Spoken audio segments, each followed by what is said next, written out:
blessed with a championship prosperity the likes of which we have never seen, cursed by a past riddled with despair. This is Blursed.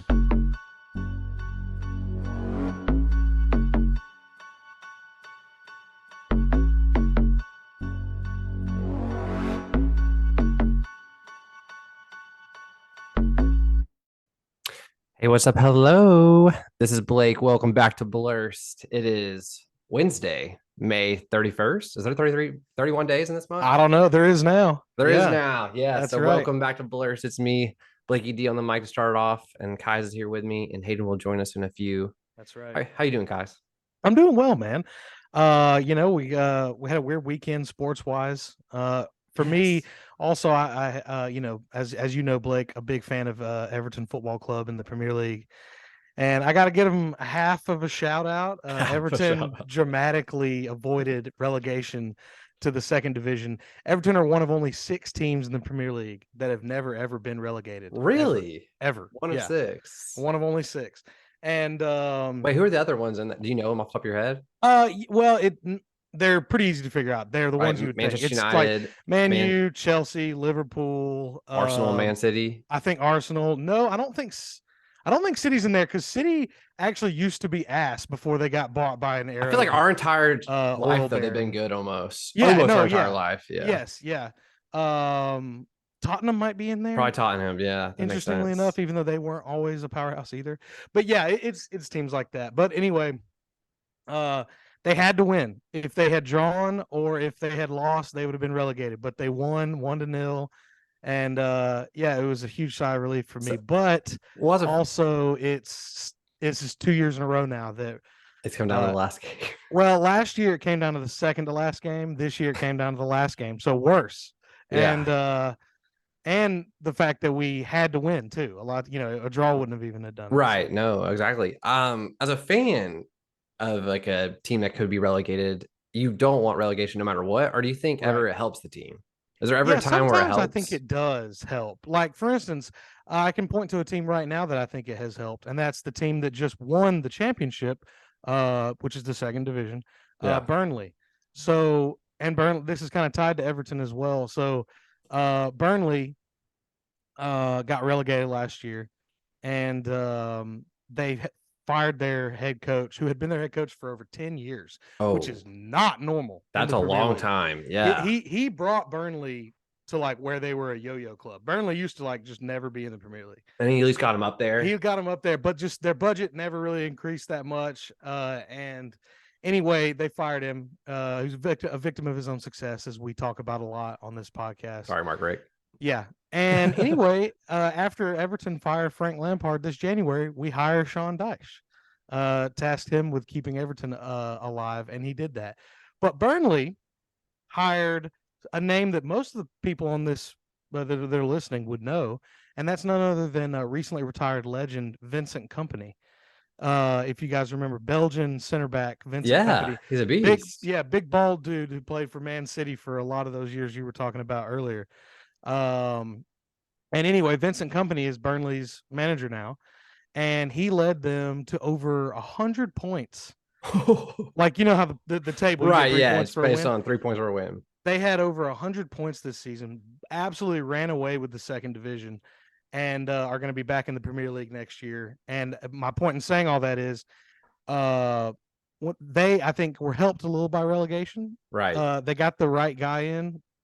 Not that Sean Dyche did a bad job there, but like I said, he just couldn't get past the next point. And sometimes after 10 years, the players just lose. You lose the rocker at the clubhouse a little bit. Right. And so anyway, both got a fresh new start. And so I think Burnley is going to come back into the Premier League renewed and re-energized with a different culture. And are you a little nervous as an Everton fan that now they're going to take your place? Nah. Well, I mean, they're not going to take our place. Right. But they might push you down a little bit, keep you down there. Yeah, well, Everton has its own issues with that.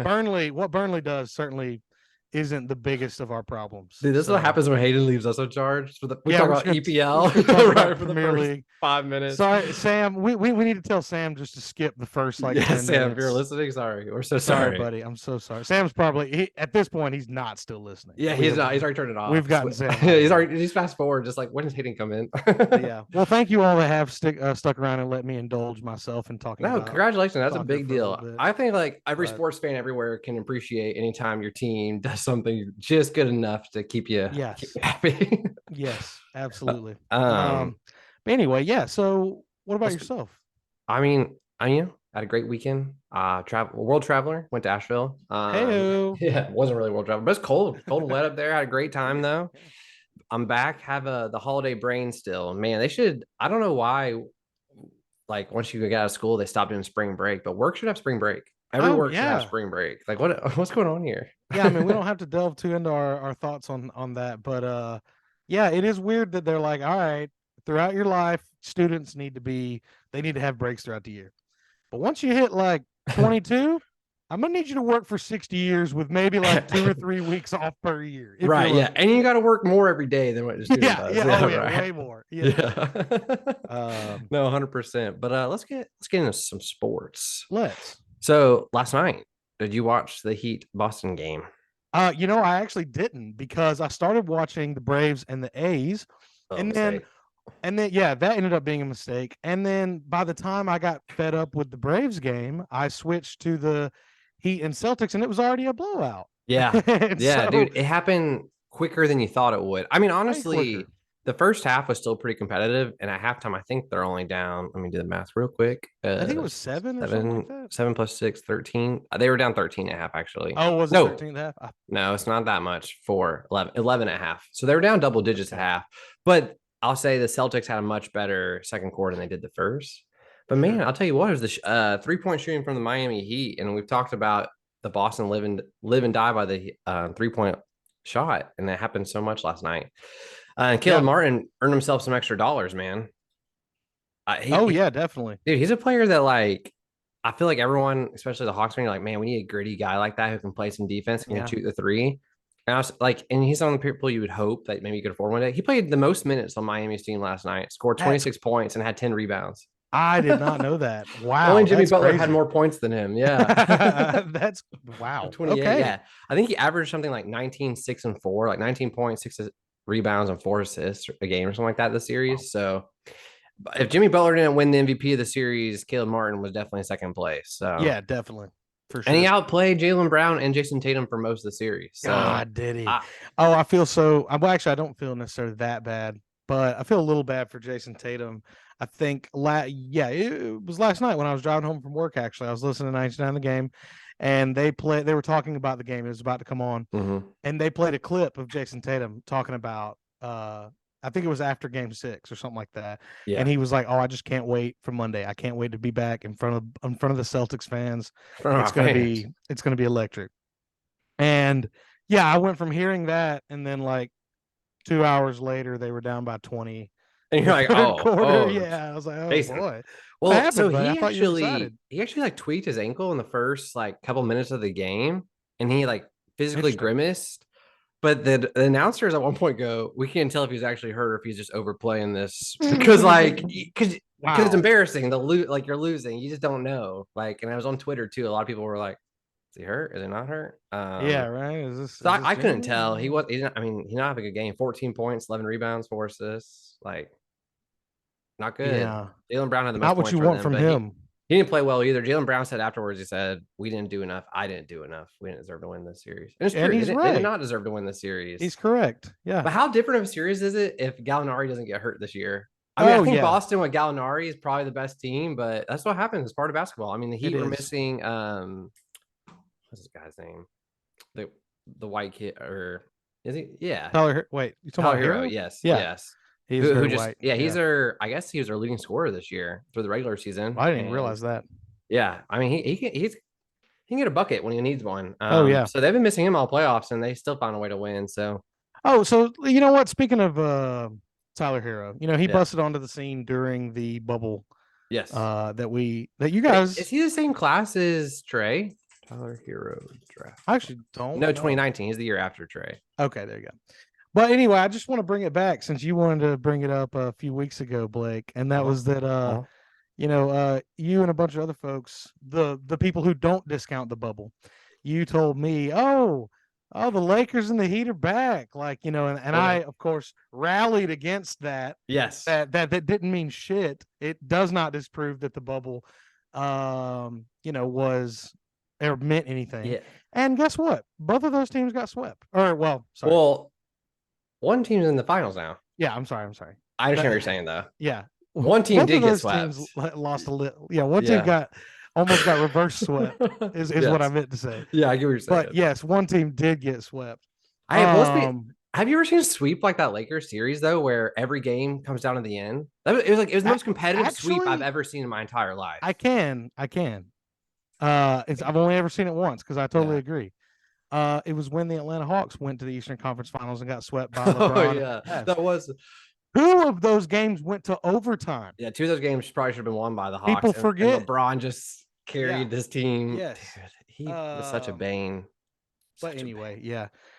So I mean, if you look at their scores, 6 points was the first game, 5-point loss the second game. Both were within though, like 1 or 2 points right there at the end. Sure. 11 points game 3. That was the one that got away from them, but they were still, like I said, in the last 2 minutes close, and then 2 points for the last game. Yeah. But you just don't normally see series like that. It's pretty crazy. It was. But now we have Jimmy Butler versus the Joker, and Jimmy Butler does not like him. He does not like Jokic. No, because people. I have seen it already a little bit going around, but we're about to see it a whole lot more.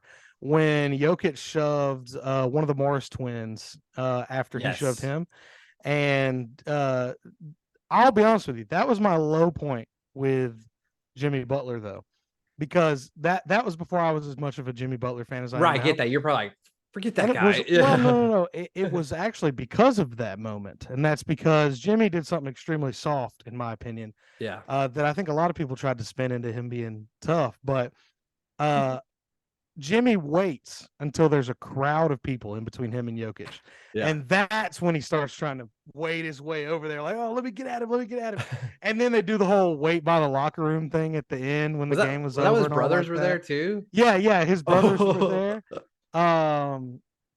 So it has a potential for a little off the court drama with that. Oh, well, Jimmy Butler's been talking about it like he's been waiting for this series. And it was cool. I mean, he said they were going to win game 6. They lost game 6. I don't know if you watched any of that game, but that was a game where the Heat probably should have won. And then that's kind of why, like we were talking about the game yesterday. We're saying, who do we think was going to win this game? My heart wanted the Heat to win, but my head was telling me Boston, probably based on like just the loss that the Heat just faced. But Jimmy was like, no, we'll be ready for him. We'll go out there and win. I had the same exact sentiment. I wanted the Heat to win, but I thought the Celtics were, but for a different reason. Mine was more cosmic. There's never happened before, the reverse sweep. Never happened before. And then also the fact that, the only team that's done it in baseball was also a Boston team.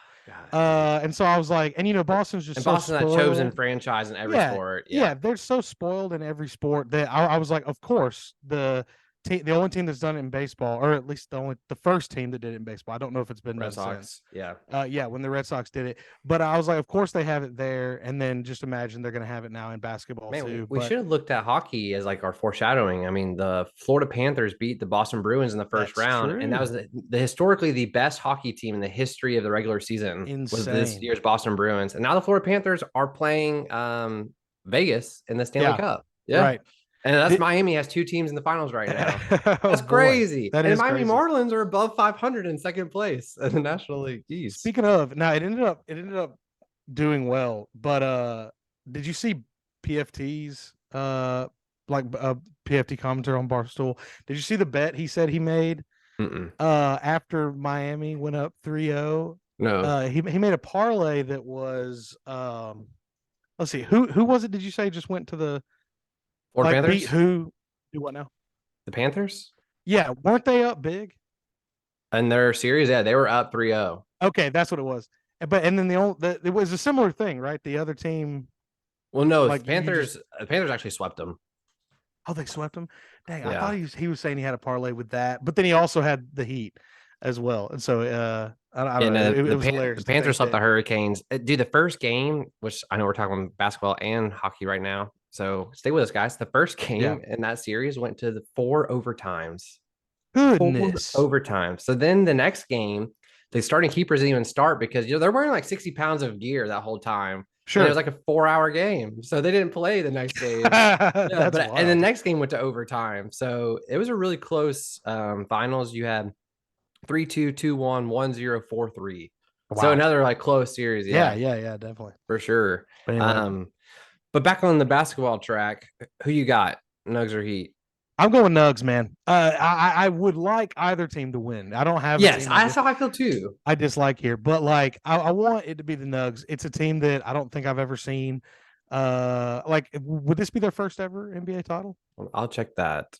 Yeah, but while you do, the Nugs, but mainly just because of Joker, man. Yeah, this would be their first. Okay, that makes sense. They have one conference title in this year. It was this year. It was their first conference title. First ever conference title. Good Lord. So yeah, definitely the Nugs because of that, and because I love Jokic so much, and he should have had his third straight MVP. I think it's kind of bull crap that a lot of those people seem to have said they didn't vote for him because they didn't feel like he deserved a third straight, and I'm like, just there's so many things wrong with that, but the first of those things being like that's not what you're voting. Dude, on. Mark Jackson, didn't he leave him out of his top 5? What? Yeah, I think was that him? Was it Mark Jackson? Somebody did. I remember Mark that being Jackson MVP.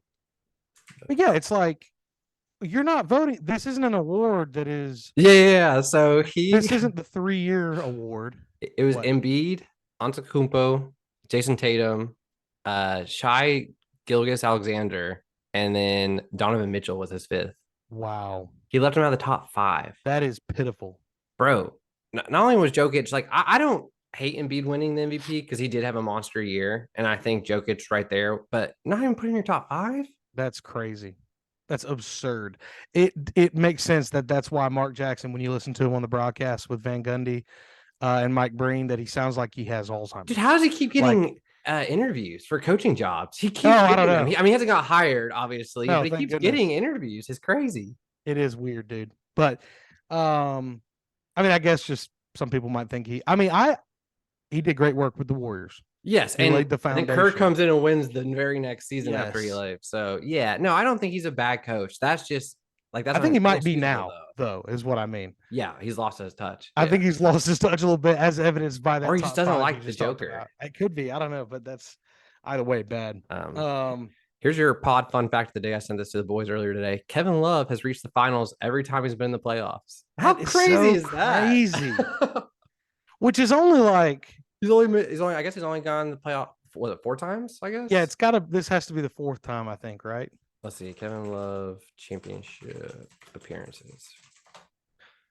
The veteran forward has made the playoffs 4 times. And yeah, he's made the semifinals every time. Yeah. That's crazy. Yeah, 4 times. So not a ton of times. But every time. This is like Haslam's 7th finals appearance. Wow. So that's what happens when you stick with Miami forever. It's insane. Udonis that's another thing I don't think gets played as much or played up as much as it should, in my opinion, which is that, yeah, Coach Spo deserves a ton of credit for what he's continued to do in Miami. Absolutely. But he's got like a player coach with him in Udonis. Yes. It kills the Hawks that we don't have anything like that. As soon as Solomon Hill left us, we lost all that leadership that we used to have, and it shows. It does show. It really does. It does. And he doesn't have to be on the court for him to make a difference for that team. Udonis, right. No, he doesn't. In his last regular season game, though, he put up 20-some points. That was that was cool. He's still got it, man. He still got it. Yeah. So I'm gonna say Nugs in 6. But I wouldn't be surprised if the Heat won this thing. That's the thing is I'm with you. I don't care who wins. I just want a good series. Same. I think both teams are fun to watch for different reasons. Yep.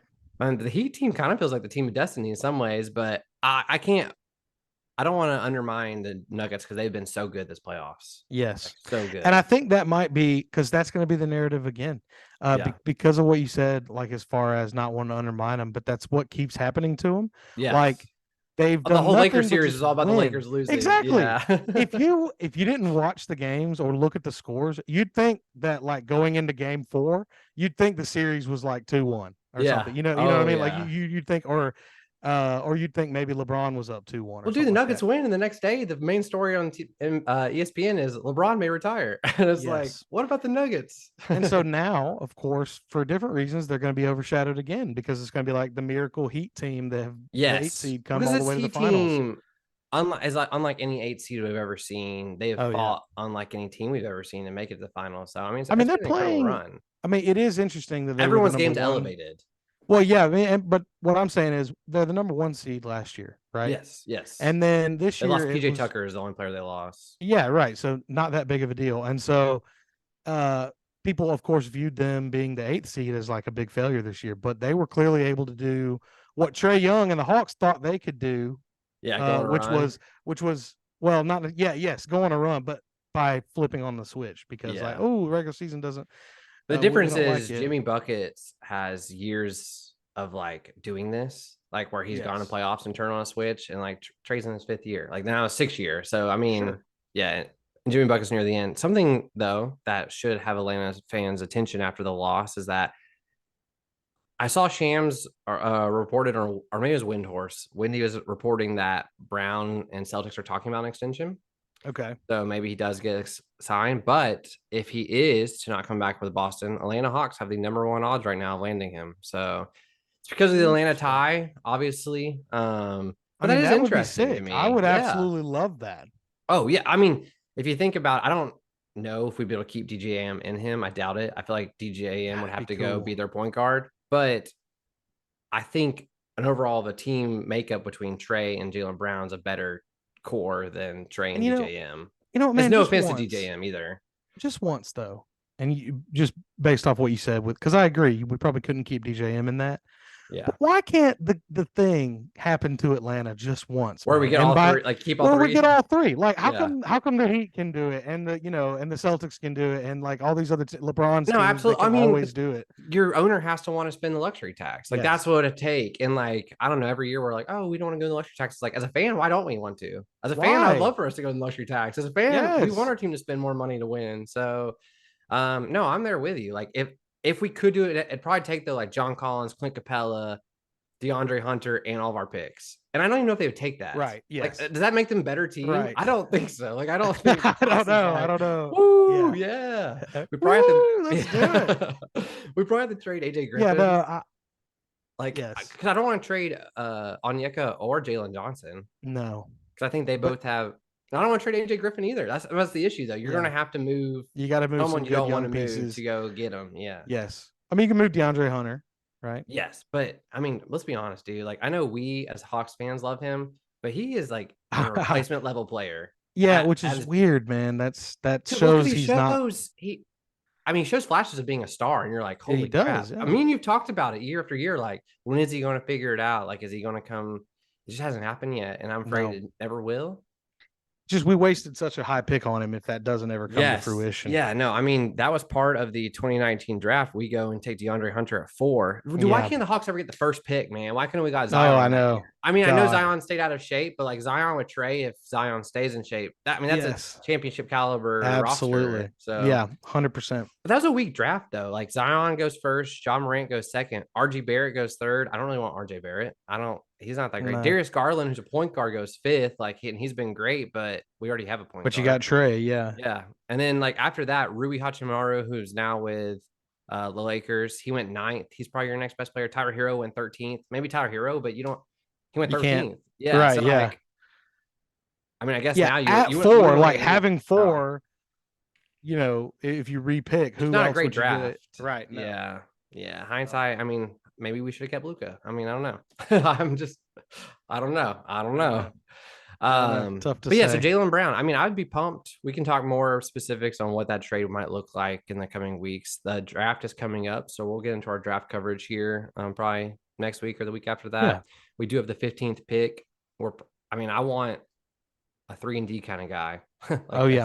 Or like a backup center. Because if we're going to if Capella's leaving, you got to maybe draft a guy there. Or yes, if John you got to kind of go ahead and you got to bring start another over guy in. Exactly. Yeah, I think this year for the Hawks, if we don't land a Jaylen Brown, is kind of a retool year. It's not a rebuild. Like I think we can still go to the playoffs no matter what, but it's a retool. So then next year you go after the best free agent. Right. That's just kind of where we're at. We're kind of tied money wise.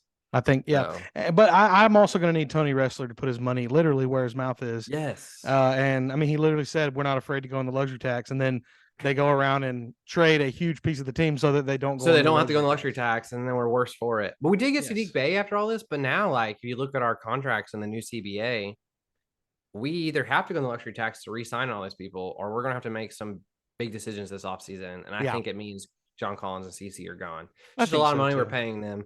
And I think we want to bring Bey back. I mean, so I actually found out that Bey would actually have the most 3-pointers in the first like so many years of their career. I don't know how long he's been, but how many years he's been in the league, he'd have the most 3-pointers in that span if it wasn't for the COVID season cutting that season short. Because he's like third, like that's right now. Crazy. Yeah, no, he's an elite shooter. So I mean, he's a high. No, I mean, elite maybe is not the right word, but he's a high percentage shooter, especially for the way especially the fact that he's able to play the 4 so well. Yeah, and have that shooting ability. A little bit, but that's the trade-off there. It's like, if you're going to play the 4, you do bring the added upside of being able to shoot the 3 so reliably, but then also you need to play better defense. And that's why I think you can move on from Hunter and maybe just play Bey at the 3, but then you're really sacrificing defense because I mean that's the hard part. But what I like about Bey over John Collins is that Bey can drive. Like Bey can put the ball on the court and actually take the ball to the rim. Yeah, absolutely. Yeah, I mean he did it a lot last time. So. But yeah, that's all I really got Hawks related right now. I'm so surprised the Heat made it to the finals. I really am, legitimately. And I think I'm ready to say that Eric Spoelstra is the best coach in the NBA. Like, I mean, I just think I still would give it to Bud personally, even though I know Bud just got fired. He's only got one finals appearance. Okay, yeah, but with the Bucks. But he had Antetokounmpo, who's like I know, but one of the best players. Antetokounmpo, he Chris Middleton and Drew Holiday. I know, but go compare Spo's 2 championships and that's true. I'm just saying compare the 2 rosters he's brought to the finals. The last 2 compared. No, I know. Yes, but I see what you're saying. The 2 wins is what I'm saying, and so you had to have LeBron. Yes. But to me, it's also this. It's what he did with the Hawks too. Look at Bud's legacy currently. He went to 2 historically poverty franchises and led them both to their best ever eras in team history. Yeah, where do you think he lands? What do you mean? Oh, like coach. Currently, like where he goes right now? Yeah, so I think 76ers are getting Nick Nurse, is what I saw, which that's kind of gross. I'd be a little upset about that. But it fits them perfectly.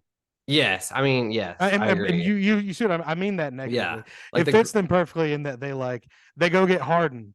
Shit like, okay, guess what? Harden's not going to ever win anything because he's, Harden's going to leave again. Exactly. But my point is they keep doing these like Band-Aid type moves. Yeah, I agree.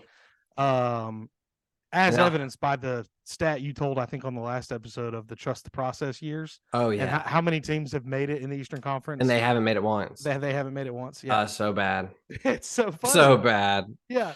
But, so I think that he should go. I think the correct move for the NBA would be that the Celtics fire Joe Mazzulla and he goes there.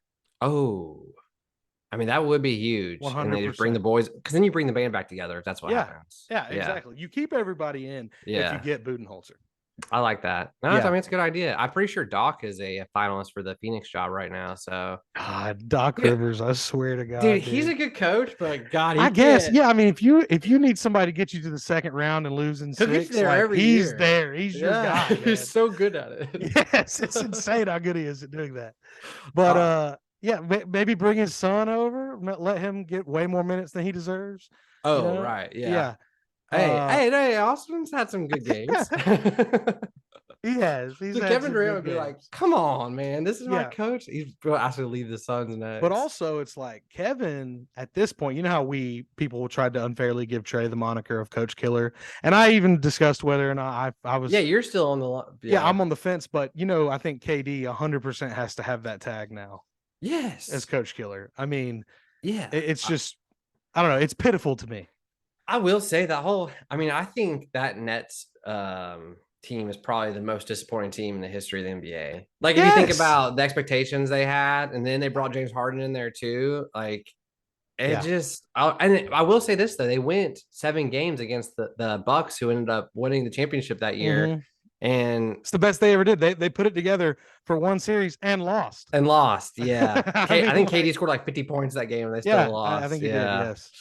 So yeah, I mean, and of course that one is one that I snuffed out real early. I think you and I talked about it right when the trade happened. You and I both were like, and it's kind of what we just talked about with the Sixers getting Nick Nurse. It's like one of those acquisitions where it feels like, oh yeah, this looks good on paper. Yeah. But is it going to win you an NBA championship? And the answer is clearly no. I don't know. I mean, I guess Nick Nurse, maybe Embiid likes Nick Nurse or something. Because I mean, you got to think if you're 76, you're keeping Embiid. You can't lose him. No. If you lose him, you're in trouble. The process is over. Yeah, the process has been over. It already feels over. Yeah, a few times now, but it's real over. Then. Yeah. What was I gonna say? One last hypothetical question before we move on topics. Would you hypothetically, if the Lakers came calling, we're like, hey, we'll give you LeBron James and like say 3 first-round picks for Trae Young.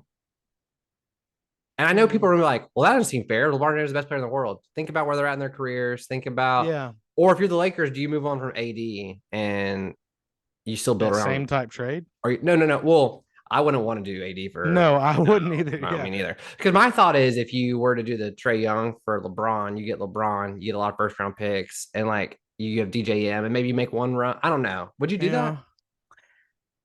Maybe at this point with the Hawks, I would, because it seems like there's no other avenue. I mean, we'll see what happens this year. Works. I just was curious because I thought that would be like an interesting trade, because I think I would. LeBron wear a Hawks jersey for a year. It would. I mean, also there's a chance you get Bronny if you do that too. Yeah, exactly. No, 100%. I don't know how good he's gonna actually be, but also one thing that Anthony, dear friend of the podcast, brought up. He sent me a video on Instagram of somebody that I didn't even know existed, and that is apparently Dennis Rodman's son plays for like Washington, I think. Like the Huskies? Like the Cougars, like Washington State. Yeah. I mean, sorry, not the Huskies, Washington Rodman's State. son. I think at least that's what the uniform DJ like. Rodman. Yeah, WSU. Does he? Okay, yeah, so he does play for them. I mean, that's a pretty big basketball program. Yeah. And but I had never heard of him, but it was a shot of a. He transferred to USC. Oh, so is he going to go play with Bronny then? Yeah, he transferred it. I just read it, man. I see that now. So do you know anything about him? I mean, that's like I said, that's a big name, and it's also a big program. Don't. I also know like Dwayne Wade's son, I'm pretty sure, is also in the same class, I think. Right. Zaire Wade, or maybe let's see. All right, I got bad news. Yeah. I'm looking at his rundown on Washington State's actual website, and his junior year, so he's already a junior. He played in 35 of the 37 games, averaged 4.2 points and 4.1 rebounds. Not great. No. Sorry, Dennis. It's not great. So I guess we just answered our question. Anthony's question there. Yeah, because Anthony asked, "Is there any chance of DJ Rodman being a future Hawk?" It's looking like no. No. Well, I mean, it doesn't look like he'll go in the draft until next year either. So, like, I don't even know what it is. No, I know, but that's what I'm saying. Like, if you're a junior and you're only averaging maybe 4. Yeah, I would say maybe the second round pick just for the name thing, but we sell those, so we won't. Yeah. Won't ever happen. So no. But anyway, so I was just curious about that. Yeah, no, that's something we should look into for next time. We can look at all of the retired NBA players' sons and see what it makes me feel so old. Not necessarily the Rodman one, right? But like Dwayne Wade's son, LeBron's son, and then Dwayne's son. Yeah, I think LeBron's younger son might be better than Bronny too. Oh, really? What's his name? I can't think Bryce? of his name right now. Bryce, yes, Bryce dude. Maximus. Bryce gets a bucket, man. He is. I think it skips a generation. I think Bryce is definitely going to be the good one. Yeah. I mean, don't get me wrong. I think Bronny can have a good career, but like, I think Bryce might be the next, like, not LeBron, but you know what I mean? Like, he'll be a top 10 talent probably. Right. But yeah, let's go into Atlanta United. So let's do it. Five stripes. United. There you go, Hayden. Fucking United. So I don't really have a ton to say about United because we continue to do the same things we've been doing since we last left you guys, or since I did, talking about them, which is that just insanely inconsistent. Yeah. They have that midweek game a couple weeks ago. Guzan back though. Yeah, Guzan back. Oh, I was right, by the way. I wanted to point that out. That a few weeks ago, or no, back when the injury happened, you and Hayden asked me like what it was, and I was like, I'm pretty sure it was an MCL tear. Yeah, it was. And they said he was only supposed to be out 12 weeks, and both of you, rightly so, because it made me question it. because you guys were right. Y'all were like, MCL tear, that 12 weeks seems quick. And it did. And so I was like, oh, maybe it wasn't that. Maybe it was a sprain or something. No, it was an MCL tear, and he came back after 7 weeks. Yeah, he came back sooner. Yeah, what the hell, man? The man, he must be a cyborg or something. He looks like it. But I think it's also maybe he sensed, and I hope he didn't do this at the detriment of the end of his career here, but We need him.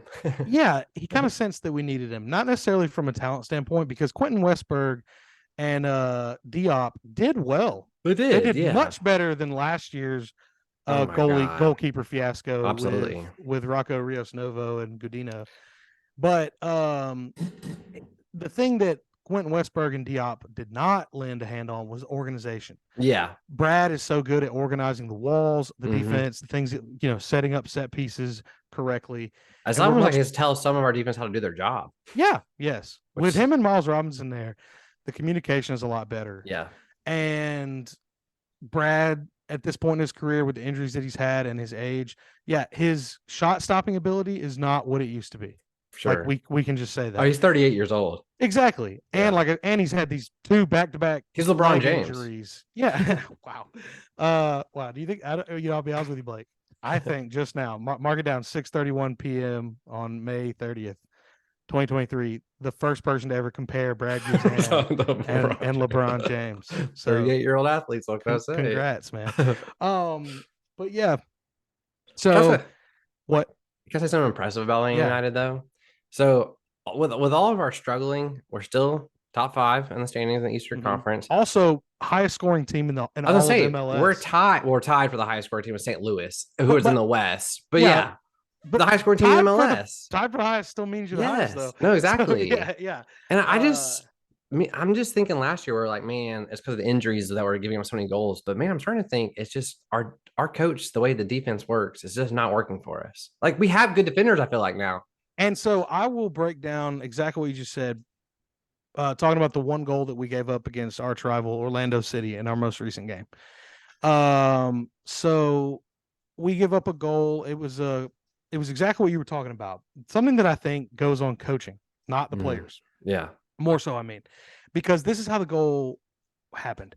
It was a shot from outside the 18-yard box that gets deflected, or that gets saved by Guzan. All right, but he doesn't hold on to it. It was a hard shot to hold on to.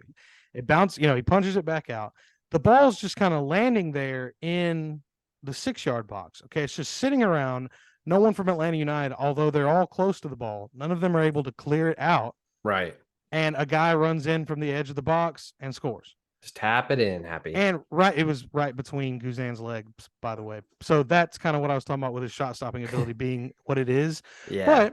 But however, it always balances out with Brad in the most part, because he's still good at shot stopping. And he got the first save too. He got the first save. All right, so he lets that goal through his legs, but then later on in the game, he makes an incredible save that was a much better opportunity at a goal than the one they actually scored. Right. And he saved it. And that's my point with him. Like, he's still a really good goalkeeper. Absolutely, yes. Even though he lets in the odd occasional one between his legs or something like that. But so, point being, that isn't so much on the players as it is the coach with how he teaches organization, or the importance of clearing a ball in your box, and just like simple things like that. I feel like maybe Gonzalo is getting a little ahead of himself in the advanced X's and O's of the game, and they're not working on enough fundamentals of like, hey, the ball is loose in the box, we need to get it out of there. Right. Like, your sole mission needs to be to get the ball out of the box at that point. Absolutely. And like, I don't care if you don't keep possession. What's weird though is because like playing soccer, I played soccer as a kid all the way through high school, and a little bit of intramural, which less organized, but you know what I mean? Like, that's something that's like ingrained in you, that if their ball is in the middle, kick it, kick it out of the side. You know what I mean? Like, kick it, just get it out. Just get it out. And I just feel like, why is there so much hesitancy? Because you see the hesitancy on the players of knowing like who. I can tell you why. And this is, I'm glad you went there, Blake, because I think it unlocked a door that I wanted to explain this with. Yes. It proves the point about Gonzalo Pineda, I think, or at least about his coaching style, is that the players are thinking too much. Right. They're overthinking. They're overthinking the moment. They're thinking, all right, I need a hold possession so I can get an outlet ball to spring a counterattack to Almada or somebody to get a goal. No, that's not what you need. You need to get that ball as far away from our goal as possible. Right now. I could not agree more. Hey, there he is. Oh, hell yeah. Hello. Coming in like Bane. God, he's so hot. Wow. What's up, we heard everybody? His voice in the darkness. God. That was a good lead-in. Yeah, I know that. Yes. Sorry, not to interrupt you guys. Continue. No, you're good. No, I was born in the 18-yard box. Yeah, but born kicking the ball out of bounds. Yeah, exactly. But no, I mean, for real, it is like you talked about playing soccer as a kid. That is the most fundamental thing in defending, as far as in the entire sport on defense, is if the ball is not being possessed by anybody and it is free and loose and in your box, get it out of there. How did you feel that Lennon did sticking in for Araujo's spot because obviously he had a red card? Yeah, but I felt like he did overall pretty well. I mean, like I've said before, he's having his best season ever. Yeah, in MLS. And it's unfortunate a lot of times because I think it's being overshadowed by the way the team plays. Yeah. But he's doing phenomenal. And I think, give a little respect to Gonzalo there, that's who I would have picked to take over that temporary spot because of the fact that he is having such a good year. Now, so do you think we need to replace him with the new DP, or do you think you get DP for somewhere else? And for those who don't know, it's our designated player's position, and we're going to get a free spot because Luis Araujo. Is that what it means? That is what it means, designated player. Different circles. And we get 3, right? Different circles, different meanings. Yes. Oh, wow, Hayden. Yeah, I can't remember if it's 3 or 4 now. There's like a different slot. There's like one that's like in between a regular like a smaller spot. Yeah, I see what you're saying. There's one of those and I think 3 DP spots, and then you know what, no, never mind. Yeah, all right. But yeah. Hey now. But yeah, so anyway, I think that we do need a direct replacement for Araujo. However, I'm not sure it needs to be the DP slot to do that, because there's something that I saw Mike Connie bring up that I had not realized. Miles Robinson's contract is up after this year. Oh. And he's a homegrown player, and you were paying him like a homegrown player. But now that he's become arguably the best center back in the entire league, he's going to Europe. He's either going to Europe or you're going to have to give him DP money. Okay, I see. Spot. So he would take your new DP He would take a DP spot if that happened. There's only so many DP spots, as we all know. As we all know. I feel like Miles Robinson is a player who might want to go to Europe because it's like every American kid's dream, if you're a soccer fan, would be to go play in Europe, I feel like. And he deserves it, man. He does. I mean, he's already on the big stage. Why don't you tell Everton to go ahead and send a little money over? Man. Everton, yes, they would love to have a good Miles Robinson. The problem with that is Everton are, how do the Brits put it, shite at player recruitment. They are awful at getting the right pieces in there. Again, DM. We don't have to go down. Send him a DM, bro. Send him a DM. Message him on Twitter. Just say, hey, like Miles Robinson, he's contract already out. Yeah, exactly. Oh, that kind of reminds me. A while back, Levi had sent me this thing that he saw that on some sort of job posting site, Everton were listing a position in their accounting department. But you had to move over there. Oh, dude, yeah. To the Liverpool. Yeah. And I was like, Levi, I'm gonna need you to apply for that.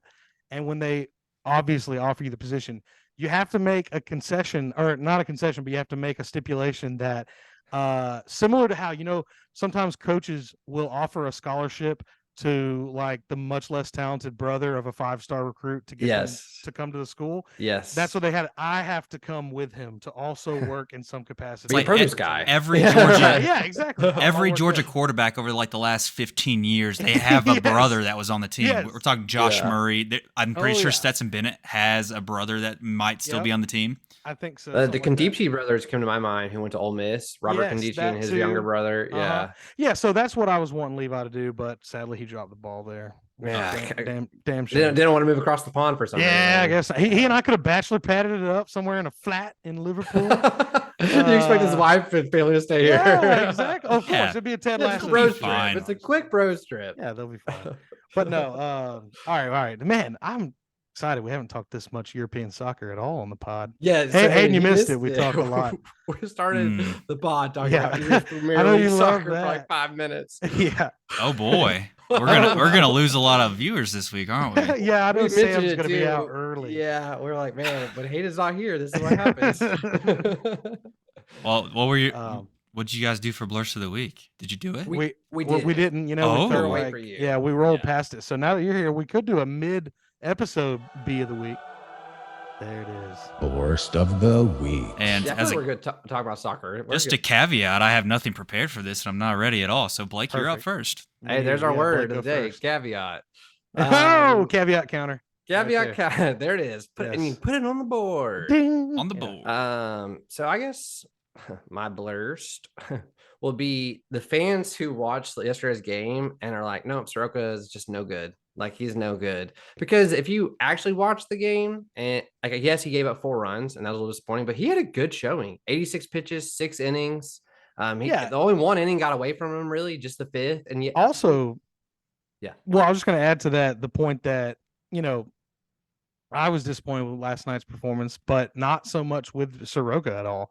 I mean, with this lineup you've got, and you're playing the Oakland A's, 4 runs should be enough. 4 runs should definitely be enough. Yeah. Like, it should almost always be enough for this Braves team. Yeah. So I don't think the blame lies with Soroka at all last night. No, and I think MLB needs to figure out this whole Sunday scheduling with ESPN and stuff. So apparently the Braves did not get in their hotel until 6 a.m. this morning or yesterday morning. Wow. And then they played that night against Oakland. So, like, if you want to ride the bats for a little sluggish, the players were tired. Like, they were exhausted. Yeah.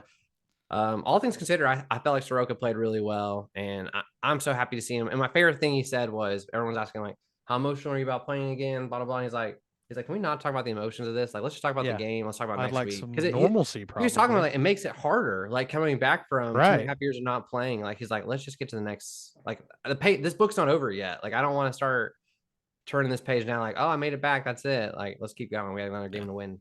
Yeah. So, it's good to see him back. Totes. All right, so I'll go my Blursed of the week here. Something we already kind of touched on, which is the Jimmy Garoppolo situation out in Oakland.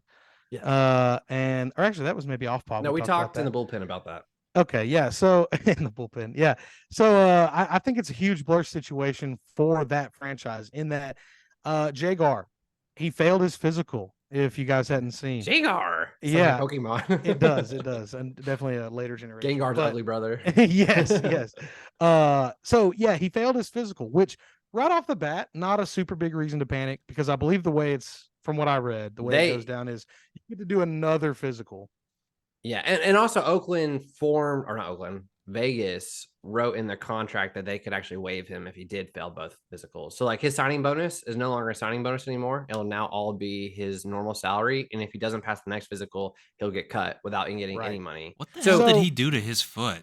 How's it so messed up? Exactly. I don't get it. I mean, he's been playing. He rushed back the last couple of years to play. I think he didn't want to lose his job in San Francisco. So he kept rushing back to play when he wasn't fully ready to play.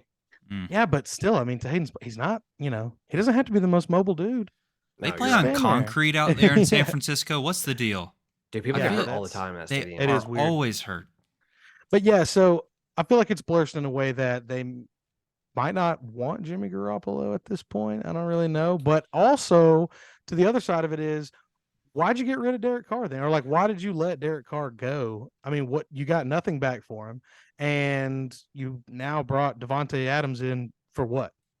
To catch balls from Hoomst. Yeah, and I mean, I don't think he wants to even catch balls from Jimmy Garoppolo. I don't think he's a good. No. So what are you going to go do? You're going to go get Cooper Rush or Andy Dalton? So what I think is this. I think that Jimmy Garoppolo is supposed to just be the bridge, the gap, and I really think the Vegas Raiders wanted Anthony Richardson in the draft, and then the Colts out of nowhere took him. Because, like Hayden said the whole time, like, everyone thought the Colts wanted Will Levis. And their owner even came out and said, like, Will Levis is our guy, but Anthony Richardson, like, is more of our guy, if that makes sense. So, I don't know. They didn't take a quarterback at all in the draft. And I don't think they can't think that they could win and be more competitive with Jimmy Garoppolo or Derek Carr if that's the only change you're going to make. I do think that the coach has familiarity with Jimmy Garoppolo because of the Patriots. Sure. Yeah. But it doesn't seem like a winning move to make that. But maybe Tom Brady. No, but maybe Tom Brady comes out of retirement. Well, yeah, and the now owner, Tom Brady. He's in talks to be a partial owner, and then they would have to create a rule specifically for him if he actually wanted to come back and play for them.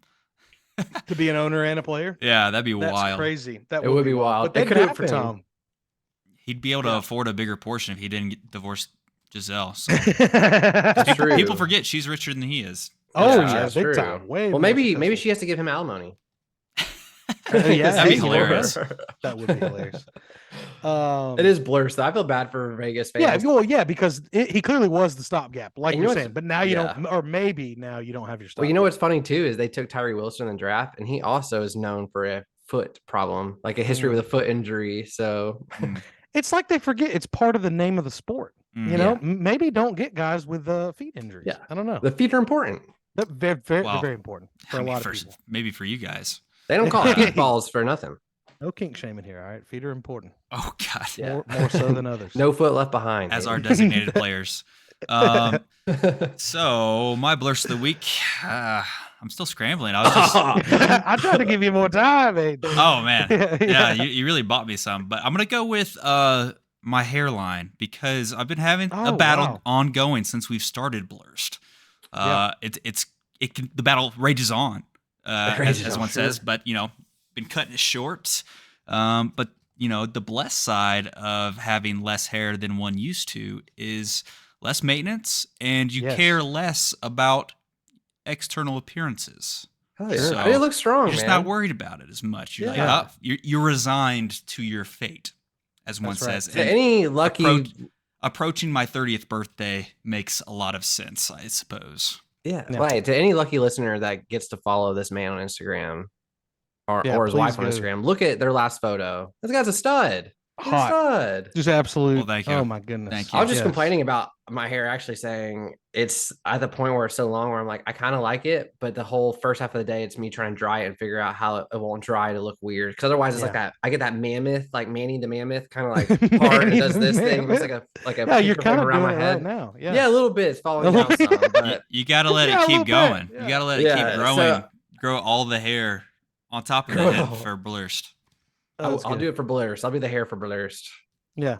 So we have two follically challenged individuals on here, so you are our saving grace with that. I'm here for it. All right, well, Hayden, catch you up. We've talked basketball and we've talked soccer. So we can go into the Braves now. We can go in the NFL. Talk a little DeAndre Hopkins. Let's go NFL. Oh, that's first. Right. Cool. Falcons. All right. The league is kind of Falcons. I don't think Hopkins will come here. What's his name? Shefty. He came out today and said the top 4 teams that are are talking to him right now are the Chiefs, the Bills, which is funny because both teams have less than $1 million in cap right now. So for Hopkins, he doesn't really have to make much money this season because he's got cut and he's gonna get all the salary from Arizona still. I think they still have to pay him. I don't think they can just not poverty franchise. Yeah, right. Mm-hmm. And then so he doesn't have to get much money, and they may try to make some cost-saving moves. But the other 2 teams that were high on the list are the Browns, to go back with Watson. And then I can't think of another team. But honestly, I don't think the Falcons are in the running for it. He got 30% of the targets last year when he was healthy in Arizona, and you just won't get that on this team. Drake London's going to be our number 1 target, followed by Kyle Pitts. There's no way he wants that either. Not just because. No, he has to be a number 2. Not because Desmond is a question mark a little bit, but also because of the quantity that we're going to be passing the ball versus running the ball. He wants the ball in his hands. Yeah, it's going to be balanced here. He doesn't want to be on the Titans. He doesn't want to be on the Falcons because he doesn't want to sit there and block. Right. The Ravens are another team. I think the Cowboys make sense too for him. They have some money. They only have CeeDee Lamb, honestly, as their top wide receiver. I don't know. Do y'all have a preference on where D-Hop lands? No, I really don't. I would love to see him in Kansas City just for the fun of it. That would be he'd be their number 1 receiver, right? Day one. He's tail end of his prime, but he'll probably. He's right up there with different skill set than Tyreek had when he was in Kansas City, obviously. Sure. But it arguably would be the best weapon right behind there with Travis Kelce. Yeah. But they have a similar skill set, honestly. And they'll swing the ball 50 times a game. Yeah. So, yeah. I mean, speaking of Travis Kelce, it's just so weird that no matter how many other weapons they do or don't have, he just gets open still. Dude, how did he get so many touchdowns in the Super Bowl? I really don't understand it. It baffles me. It really does. I still think like when he's just really let's be honest, he was there. What was last Super Bowl? 53? Yeah. Something like that. Let me find the score. He's their best playmaker on offense, yet he still scored so many points. Yeah. Let's see. I guess he only had one touchdown in the Super Bowl. 6 receptions, 81 yards. Touch ball in the Super Down. Sorry, touchdown. We only want one touch ball in the Super Down. Oh boy. I told you I have that holiday brain still. It's yes. It's been tough. But yeah, I don't know. I don't see him coming to the NFC South at all. I don't see him going to Carolina. I know Anthony in the Discord mentioned Carolina would be a team they thought they'd go to, which made me laugh. Which I mean, I get Anthony's logic is like they have a good quarterback, well, potentially in Bryce Young, and they need more receivers. What pick were the Panthers going to be? Remind me. 9th. They were going to be 9th before they traded up? I believe so, yeah. 9th. Wow. Okay. I was going to shit on them even more, but okay. That's lower than I thought. Lower than I thought. Yeah, they were 9. They were right behind us to go get Bryce. Oh, so Bryce Young had a pass deflected at practice the other day by a defensive lineman. So it's already happening. Beautiful. Just OTAs, no pads. Little tip right there. We'll bat down. And Class Campbell did the Dirty Bird dance, which was cool as hell to watch. Oh, him do hell that. yeah. We love to see that. So. And good news for Bryce Young, especially early on in his career. Unfairly, offensive linemen always get blamed for a bat down because we're supposed to telepathically know. We're supposed to telepathically know when the quarterback's about to release the ball that you just from behind. Yeah. No, I remember just playing high school that if anything ever got batted down, the offensive line coach would just scream, "Get his hands down!" Like, okay, come on, man, I can't, coach. I can't see it. I can't see. I'm literally facing the same direction he is. I'm in front of him. That's wild. There might be some ugly quarterback play in the NFC South. And when I say maybe, there 100% will be ugly quarterback play. If Derek Carr's the best quarterback in the NFC South, you know it's about to be some ugly quarterback play. Boy. I'd say there's like a 60% chance that he is. Which is incredible. But right now, there's also like some videos going around on Twitter today of the OTAs. It's the Baker Mayfield versus Kyle Trask quarterback competition in Tampa Bay. It's so bad. It's just like, here's the competition. It's like both of them just missing like non-defended routes in practice. It looked like Mariota. What are you guys doing? How did you guys make it this far? It's incredible. Yeah, that is wild. So that was fun to see.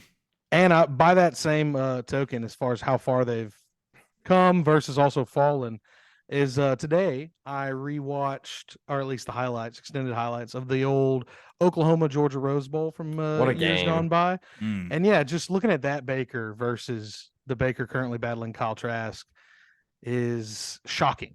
It is truly shocking to see the difference. What happened? Is it injuries? Is it size? I don't know what happened. I think I think when the Browns cut him, it killed his confidence, or traded him. I think it killed his confidence. Because I mean, to be honest, he wasn't that Georgia game, by the way. It just killed him there. But I feel like that was his last college game.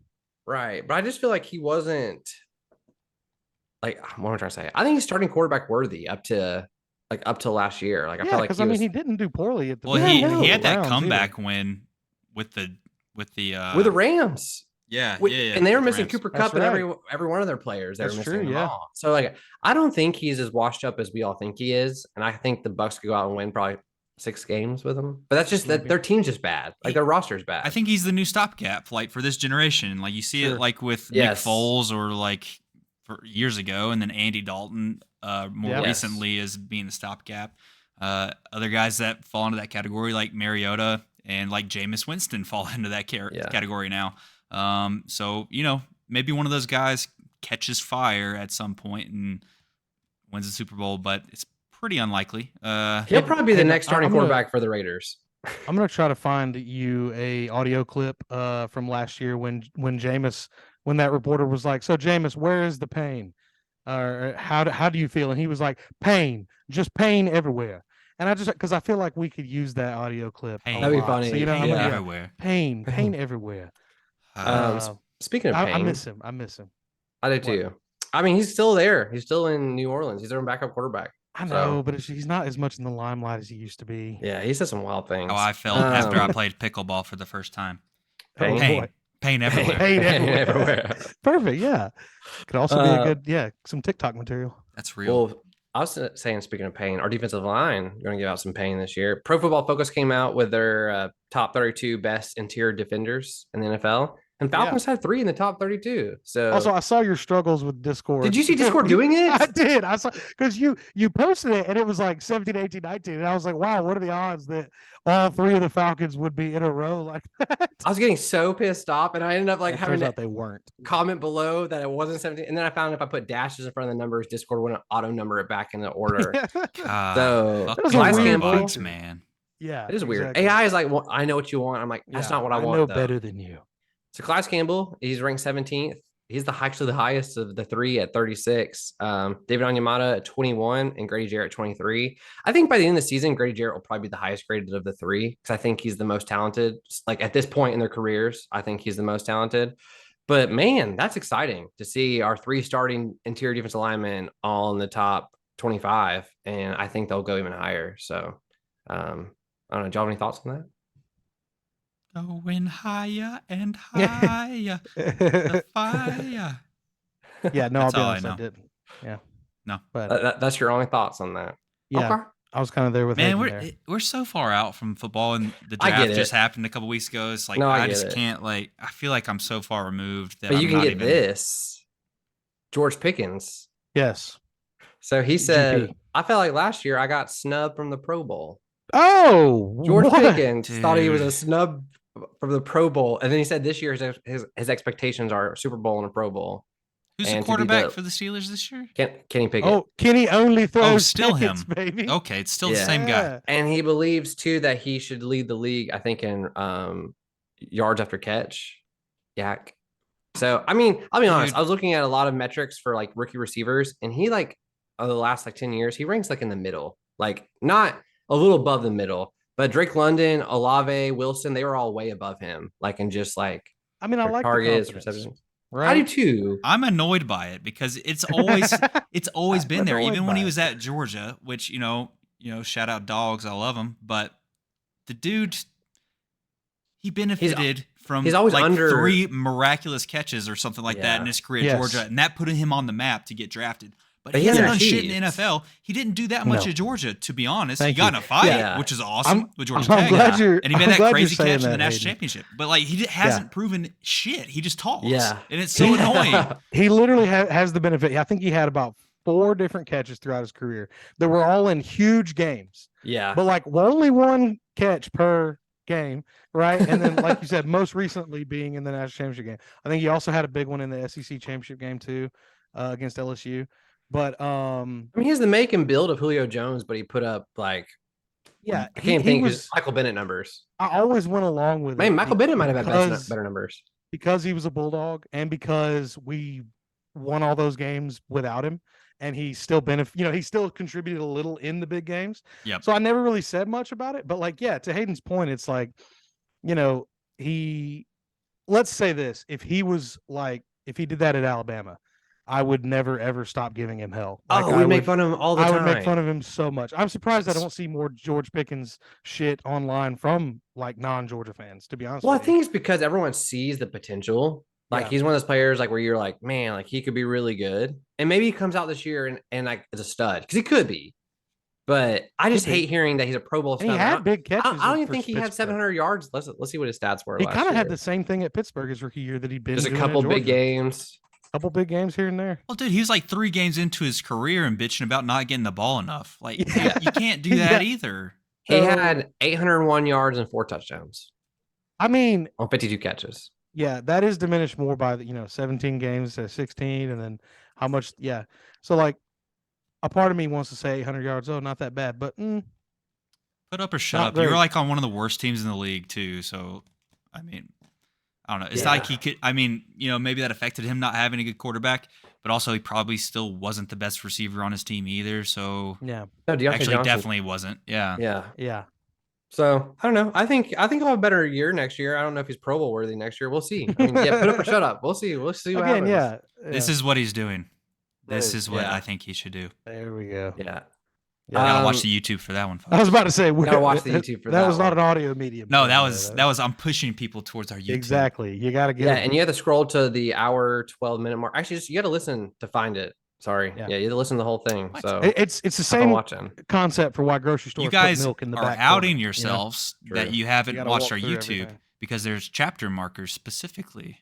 Dude, I There watched we every go. single one of them, and I like every single one of them. That's So you. You're the one other like we person that get watches is it. me. Is it just us three that watch our episodes? I think Shit. so. Yeah. Okay, Shit. we might need Clem to give up Jones. on Hell this. yeah. Clem Jones, get back in there. Us three and man. Clem, yeah, Us and Clem. because we're all Speaking of narcissists. dogs- Yeah, That's right. Yeah. Hey, if you don't support yourself, who will? Exactly. Yeah. That's all I'm saying. How about them dogs? How about them Um, dogs? Indeed. How about Kirby Smart? Yeah. Wanting to make the cocktail party a home and home. wicked Yeah. smart. That's what I think. I love it. Me too, dude. I love it, man. it There's never no made reason sense to we me. should be doing that. No, it never made sense. He and said also, too. Oh, sorry. Kirby's looking at it from a recruiting standpoint. Yes. That weekend you have to go to Jacksonville every year is a missed opportunity for a home recruiting weekend Yep. every No. single year. Yeah, you have all these bells and you're- whistles. You're forgetting that we can sell Jacksonville. You get one weekend a year where you have to go play a game in Jacksonville, Florida. Which who doesn't want to do that? Ooh, yeah. Yeah. Go to Jacksonville, baby. Yes. No, that's a similar sell to like the middle tier group of 5 programs like New Mexico State. They're like, hey, if we win 8 games, we might get to a bowl game in Jacksonville. Hey. You know, Yeah, like, right. We're It's a going to similar Jacksonville, sell. baby. You guys ever heard of the Belk Bowl, Charlotte, North Yeah, Carolina? right. It's Yeah. beautiful and cold in January, December and January every year. Yeah. Little Hey, rainy. but you get like $100 gift card to Belk, so woo, get a shirt. Get a shirt out of it. Sure. I joke, but Yeah. I've been to a Belk Bowl game before, which Hell I was yeah. actually in a Georgia Belk Bowl was commercial in those type bowl games. for a half a second. assuming. Yeah. So You what bartending. now? I said I was in a Belk Bowl commercial. Oh, Yeah. wow. So bartending in college had some perks, and they came in. Is the that night a perk? before. Ah, dude, I got $50 and free Well, lunch out of it. and- Oh, yeah. you got a Yeah. taste of fame there as well. Yeah, man. It was And that's what fire. led to Blursed is We that little filmed- taste. that's Mm. it. 2.5 hours and half a second was all that made the commercial. So yeah, Hell what can yeah. what can I say, man? It was me like doing this. It was just That's so- showbiz, baby. Yeah, it's showbiz, man. So 50 Mhm. $50 and a free lunch later. Hell That's what you get. yeah. But yeah, so I have no problem with this if a home and a home, even if they did like maybe every 3 years they went to Jacksonville. Like I just first of all, I Georgia. think no offense to Jags fans, that stadium's kind of shit. And I don't like the feel. Like A, the times I've been there, I don't really love it. B, that field looks like crap on TV also. So like it's just not a generally appeasing atmosphere. I don't So I've don't both mind the home stadium. stadiums. The stadium I feel is like okay, but the surrounding awful, god Awful. awful, and I've done it multiple times. Like I've been there, 3 times I think. But yeah, I just never felt good It's terrible. walking around there or necessarily safe.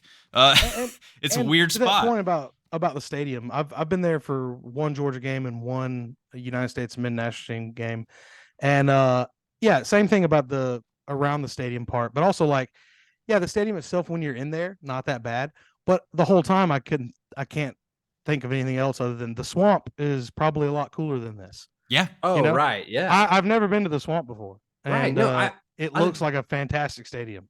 yeah. to As a go Georgia to. fan, you wouldn't mind going to the swamp. And No, I would same love with to go Florida to come the to San swamp. Francisco, especially with like all these renovations they're doing for these stadiums. Yes. They're much nicer. Like they're No, much. I think both. I don't know about Florida how they feel about it. To be honest with you, they got bigger problems to worry about in that program than where we're Yes, playing. They need the to figure out how to Florida Georgia game. recruit. They do, but yeah, I don't know. I think they would probably also rather a recruit or somebody come to Gainesville. Well, Napier than said that Jacksonville.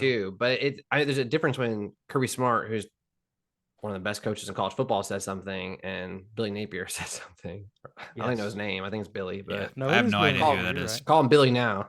He's Yeah, Billy it's- now. it's Billy Napier. Yeah, Napier. yeah, not a great start to Yeah, so- his career down there. I think we're gonna move away from it being there. And you've seen a lot of other rivalry games do this too. Like there's a couple like I know Texas. Well, by the Oklahoma way, will it got always... Did you see it got extended? Oh no, The Just a few cocktail days party? ago. Yeah, the cocktail party got extended through 2025, I think. but that's as far as who knows So if it goes far. past that. Yeah, I see. Yeah. Well, 2 more years of it at least. But this talking about the cocktail party, talking about Kirby Smart, I want to ask you, who are your top 5 coaches, active coaches, in college football right now? Do we want to go 1 through 5? We want to go 5 up to 1? Let's go 1 through 5. We can start at the best. And let me ask y'all this: do we want to do like almost a little a summary top 5? Each one of us adds one. We go around, maybe a top 6. I like that. I like that. But what if we disagree on the order? Can we move them around as a group? Sure. We could propose names and put them in the order. Let's do it that way. let's specify. Is it like based on their prestige, legacy, or is it just like who we think the best coach is? No, I think let's go. It's a great question. It's a little bit of everything, though. You should factor all that into it, I would say. Like their prestige, the legacy, what they're doing now, what they've done the last 5 years. Right. And I'll start. Nick Saban, to me, is still number 1. Yeah. I think you got to keep him in number 1. Yes. Now, if Kirby goes out and wins 3 in a row this year, then absolutely. Then Kirby, maybe. Yeah, Kirby takes it then, I think. But I think, though, with that, and you know what? Maybe we just rapid fire here, at least the first 2. Yeah, I think Kirby's 2. a clear-cut number 2. Yes. Yeah, that should be very. I don't think anyone would have an issue with that. And I think they're in a tier of their own, the top 2. Like I think definitely. Nick, Kirby, and I was talking to a coworker today. Shout out Kevin. What's up, Kev? Kirby has done at a younger age than Nick Saban's been so impressive. Because Kirby's 47, Nick Saban's 71. So if you rolled back the clock 20 years to when Saban took over at LSU, like he didn't have the success that Kirby's had. As quickly when it comes to at least national championships. So I would say Kirby's trajectory might be even higher than Nick Saban's. I'd agree. I think that's fair to say. But yeah, so right if you had, or who's your third best, Hayden? If you had Man, I'm like looking through a list. Maybe I'm showing my hand that I don't watch a ton of college football outside of the SEC. I could throw some names out there. I'm looking. I mean, oh fuck.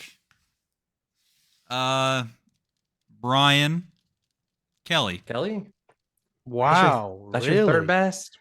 I'll be honest, he's not even in my top 5 to be H with you. Yeah, I mean, he's done it at multiple programs for me. And like, you know, he hasn't won the big game though. He was already at an SEC championship last year in his first year. He's in my top 6. I'll give you that. Yeah, he did do better at LSU. And he took Notre Dame to a national title game. Whipping. He did. But nonetheless. Yeah. I think Dabo still deserves to be in front of him. I think I would almost I think I'd agree with that, Blake. The only thing I'd want to add to the knock on Brian Kelly to me is that he had the benefit of being in a non-conference Notre Dame team. Yeah, he didn't play anyone for years. Yeah, so did Charlie Weiss and all the other Notre Dame coaches that came before. That's true. Yeah, and Charlie Weiss was viewed as a really good coach when he was at Notre Dame and then proved to be otherwise when he left. Like he came from the Patriots, he went to Notre Dame. That's when he was at the height of his career. And then everything after that is just completely downhill. But yeah, I mean, I think that when you're not playing in a conference and you don't have to play in a conference championship game, you get a lot. You catch a lot of breaks when you're Notre Dame, I suppose. That's fair. It cuts both ways, I think. Yeah, I think Brian Kelly deserves to be top 10, and I would argue he's fringe top 5. Like he's right there. But I think for me, Dabo Swinney would be third. I mean, I know he's had some off years the last 2 years, but he still has won 10 games both years. He's still gone their conference championship and won. He's the new age Mark Richt. Watch out. Yeah. Yeah, but he has 2 national championships and Mark had 0. Yeah. Well, I think his fine recruiting days in the South are over because there's actually a competent coach at Georgia now. And that's fair. I agree.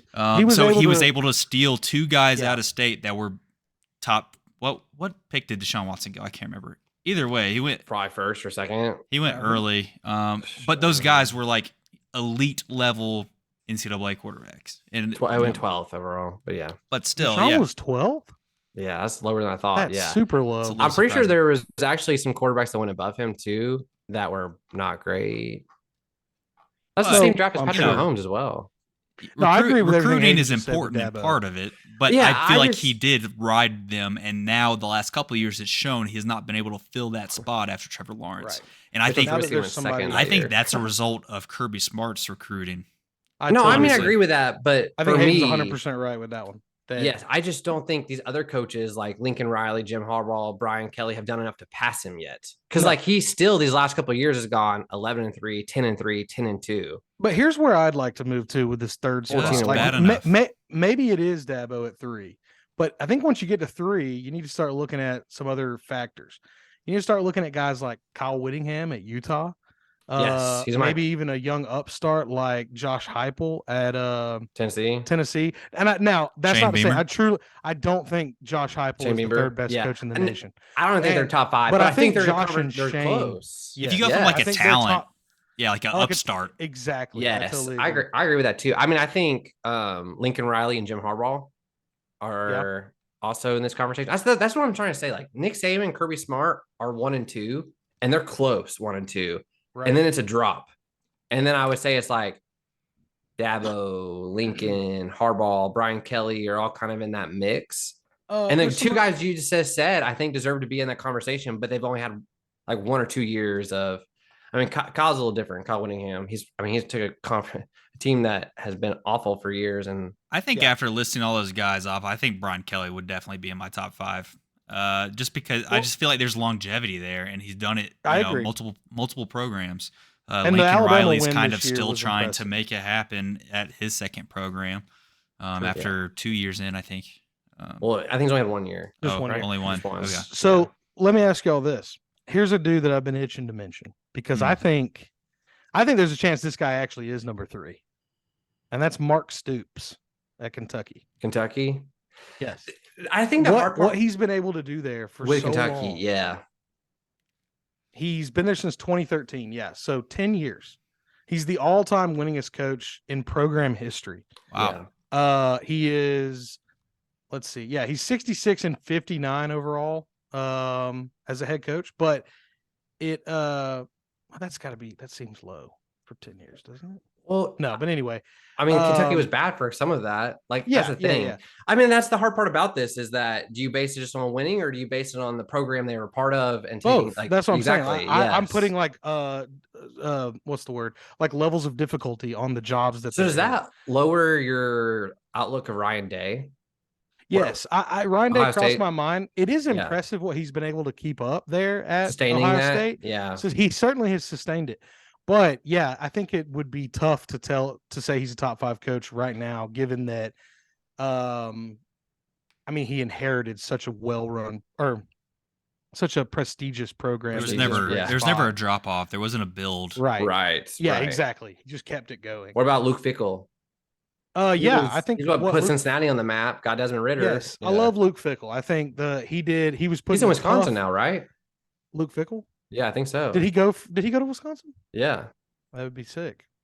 I would love to see him moving up because that is a bigger program than Cincinnati for sure. A much bigger program. I also like James Franklin, Penn State, but I don't think he's top 5 worthy. Wow. Lane Kiffin is another one. Who are even active coaches that have won a title? Dabo, Kirby, Nick. Dabo, Kirby, Nick. Mac Brown.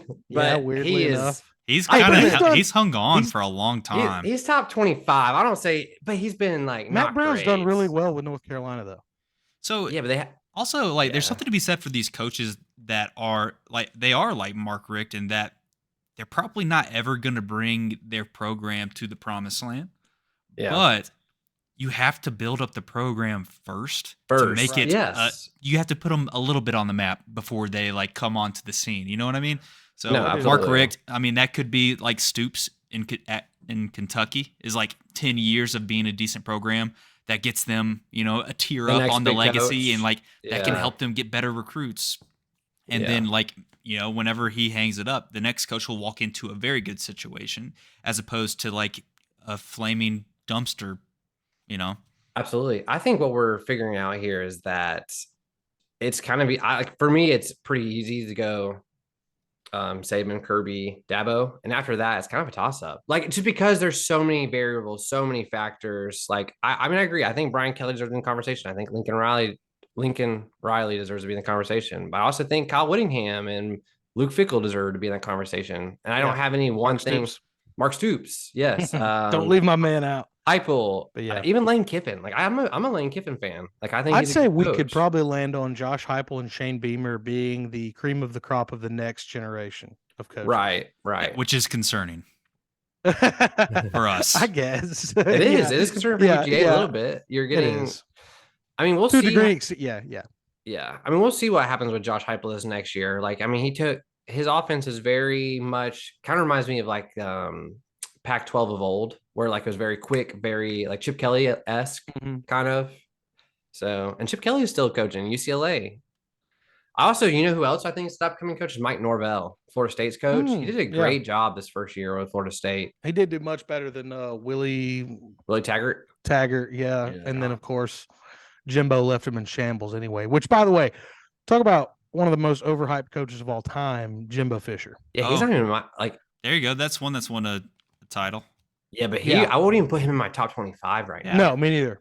So he's nowhere near. That's one of the examples of riding a talent to a national. The coattails of exactly. Same with who was Auburn's head coach when Cam Newton. Gene Chizik. Same deal. Exact same. And so I guess I'm categorizing Dabo with them, but also I'll admit he's my had bias. Success. I'll admit my bias because I think Dabo's a fucking nerd. He's I don't know. Weird. I hate him. So very much dislike him as a person. Yes, but as a coach, I think he went against all the odds. He went from when Tommy Bowden got fired, he was the tight ends coach, and he went straight from the tight ends coach to the interim head coach.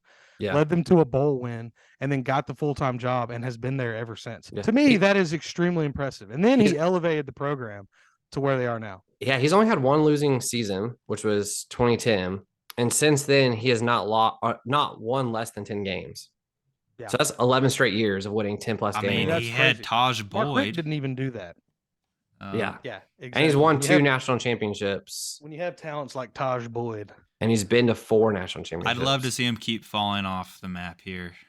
He's really steadily declining in his career. I mean, I think what's going to happen is, like you said, I think Kirby Smart, like the behemoth has been awakened. I don't think Georgia's going to keep losing those recruits. I think it will hurt Clemson in the long run.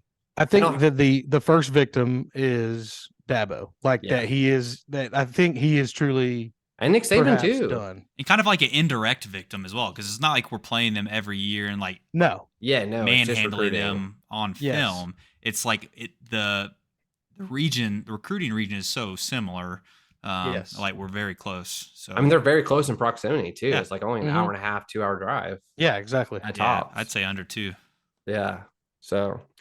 No, I mean, I'm sorry, guys. Sorry, listeners. We don't really have a clear top 5 for you. But, I mean, it shows you, like, there's a lot of parity in college football when it comes to coaching. But the top 2 are by far ahead of everybody else right now. Yeah. Absolutely. But I could see Lincoln Riley or Harbaugh, one of these guys, if they could just go win a championship. Or, I mean, if Harbaugh goes again 3 years in a row, like, that would put you. Harbaugh wins 1, he's number 3. Probably. Easy, yes. Just for he's gone back-to-back playoffs, right? And college is impressive as well. I think also back-to-back undefeated regular seasons. They beat. I'm pretty sure. Yeah, I guess you're right. They beat Ohio State both, and then one. Oh, and 2 Big Ten titles. Yeah, I mean, Harbaugh deserves probably top 5. I think so. Oh, he's definitely top 5. I think at least just with that record. Yeah, and Lincoln Riley had a good year in. Are you looking it up? La La Land. I'm looking at Lincoln Riley. Oh. Well, I was going to look up. You got Harbaugh? Yeah, Harbizzle. So he went 11-3 at USC, but I don't think they won the championship today. No, they fucking lost. Those 3 losses were 2 of the 3 losses were to Utah. Yeah, that's right, and that's why he's a better coach. Kyle Whittingham, baby. Baby. Yeah. Yeah. So they did. Go ahead. Dabo. I'll go Dabo, Harbaugh, Brian Kelly will be my top 5. I will put Kelly in the top 5. Yeah. The more I think about it, I think, and it was pretty impressive what he did in his first year at LSU, especially if you look at the last 2 years LSU had. And I think Brian Kelly's going to give Saban some issues. So I went and looked. They did lose 1 regular season game in 2 years ago. Michigan. So they went. Yeah, Michigan. Right. They went 11-1, and then but they still won the Big Ten both years, right? And then they also beat Ohio State both years. Which, if you ask Michigan fans, that's the most impressive part of all of it.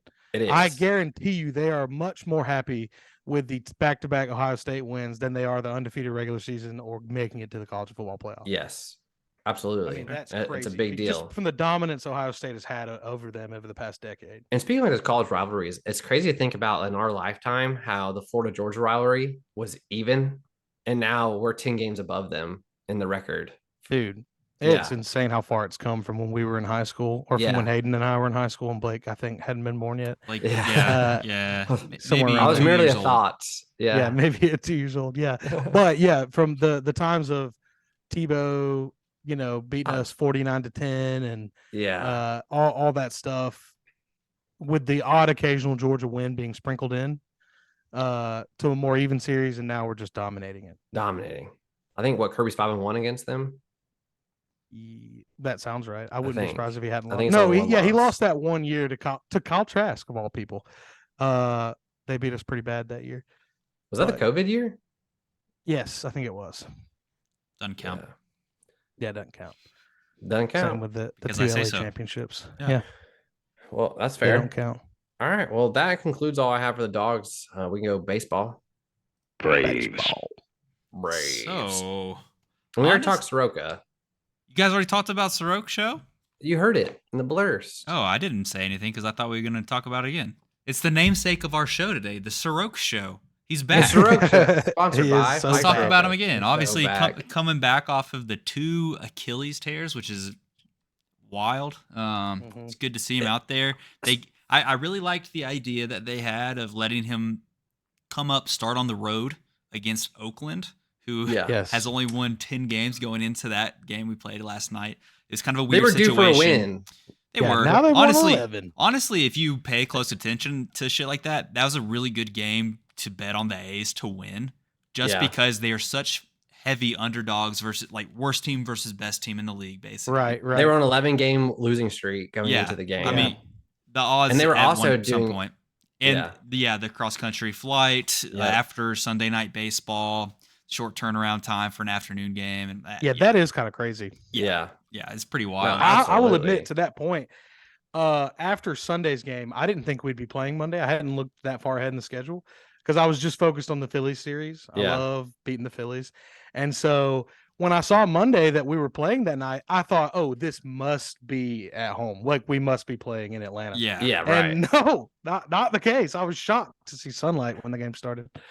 But yeah. Oh, what the heck? There have been a lot of games for the Braves that have been on different platforms besides Bally, which I really enjoy our crew this year too. Brandon Gowden's been great. Oh my goodness, he's especially when Francor's on with him. Francor's very good. I don't know. He keeps it light. He seems like a real person. No, Frenchie's right. He doesn't sound like a robot out there. Yeah. I also like Glavin when he jumps in there too. Yeah, Glavin's not bad. I do want to ask: isn't there a game coming up where it's going to be an all-player broadcast on Bally? Yeah, I don't think they've already done it yet.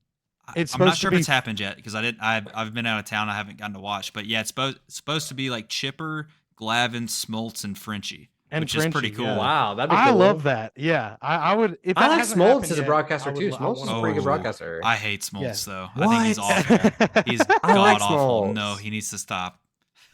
Oh, I like he needs to stop. Maybe it's just because he's my childhood hero. Yeah, he's just convinced that people should be bunting still, and I don't give a damn what the statistics say. Right. I'm with Hayden. I enjoy hearing him talk just because it is John Smoltz. But yeah, he is really stuck in the 90s when it comes to strategy.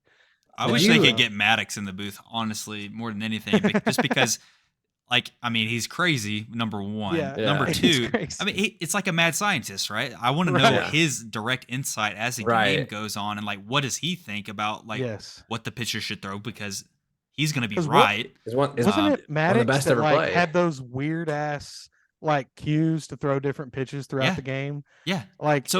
To make sure he didn't fall into different patterns with his pitches, different we're talking 4 variations of every pitch as opposed for his fastball, he'll put different cuts and spins on it, and then also he'll add and subtract speed because he knows exactly how to hit different numbers on the radar. He would look at the clock, he would catch the pitch back from the pitcher or from the catcher, turn around, look at the clock, depending on what the clock said is that's the next pitch he's going to throw.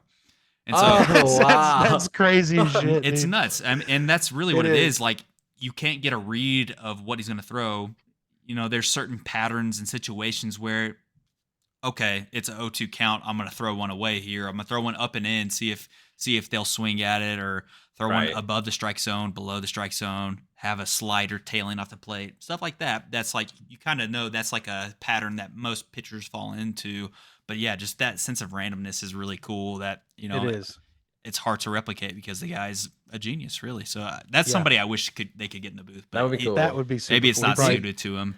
Do you hear Peter Moylan talking about that at all? But he was talking about Soroka coming back from this injury, and I do love Peter. He put it in perspective that like kind of shook me a little bit. It's like, imagine you're at your day job and you're just trying to like say your job requires you to be on the computer all the time or requires anything, and then the thing that requires you to do you can't do for 2.5 years. Like any person. Yeah, it's a good point. And then you're trying to go back, and like not only that, like it's not just a simple day job. It's like you're at the elite of the elite, like you're Fortune 500 company doing this. Yeah, exactly. Like it is. It's like it's crazy. I feel like normal people sometimes undermine or don't think about truly how hard it is for a player to come back from injury, and like the toll it has to have on their mental, especially when that's all they've done their entire life to lead up to this. Sure. And I think also within that, like this plays into the Greg Maddux strategy of randomness and also Soroka coming back, which is that I think we also get caught up in just how good these guys are at what they're doing. And like we are able to criticize them and say that some look dumb or some did stupid things, but we do that all knowing that they're at the height of that profession. Yeah. Every single one of them, even the Oakland A's. And that it sometimes is hard to pick apart like how difficult it then is for someone like Micah Soroka to be out of it for 2.5 years and then step almost directly back in to being at the tippy top, or at least playing other people who are. Yeah, absolutely. And, you know, all three of us high school athletes, not trying to brag. But like even the best athletes that we knew growing up, none of them made it to the pinnacle, which like it's that hard to do. We had one player make minor leagues. I don't think he ever got called a big show. We've had a couple in the minors, but that's about it. But yeah, that's it's hard to do. And 20 years ago, Soroka would have been done after one Achilles tear. That's like where medical technology has gone. And so that's really cool that he's been able to do that. So, and he pitched well enough that I would expect him to stay around. They have to give him at least 5 starts in the bigs before they try to do anything. You don't want to mess with the psyche anymore. And I think that's give him some run support. That's why we've waited until now. Yes, and give him some run support. 4 runs over 6 innings is not bad. Especially when you're comparing it to the bullpen games that we've been having to throw. It saves our bullpen and it opens us up for the rest of the week, which is extremely important and something that's kind of unseen as opposed to the direct performance. But what he did was important for us to eat 6 innings. Yeah, and he said he overthought it a little bit. Like once he started feeling it, striking out to people, was like, "Oh wait, I can do this," and then like overthought it. And like, of course, it's going to the mental is going to be there. But like you said, 6 innings, 86 pitches, even though giving up 4 runs, like that's elite. 17 first pitch strikes was what I heard, and then I think he had like 55 strikes to 30 balls. Like he had a great game minus that 1 inning. So and like also, he's a contact. He pitches the contact, so that's kind of that's another. Good he's not point. a high strikeout guy. Yeah. No. I think one thing that'll be interesting, and then as far as not for Soroka, but the Braves as a team bouncing back today, I just went and looked. So yesterday was not a night game out there, right? It happened in the afternoon. Today is. I don't know if you guys have looked, but tip off first pitch tonight. East Coast is 9:40. Is 9:40, yeah. So Hayden, you might can stay up and watch that, but I don't think I'm going to watch most of that. That one.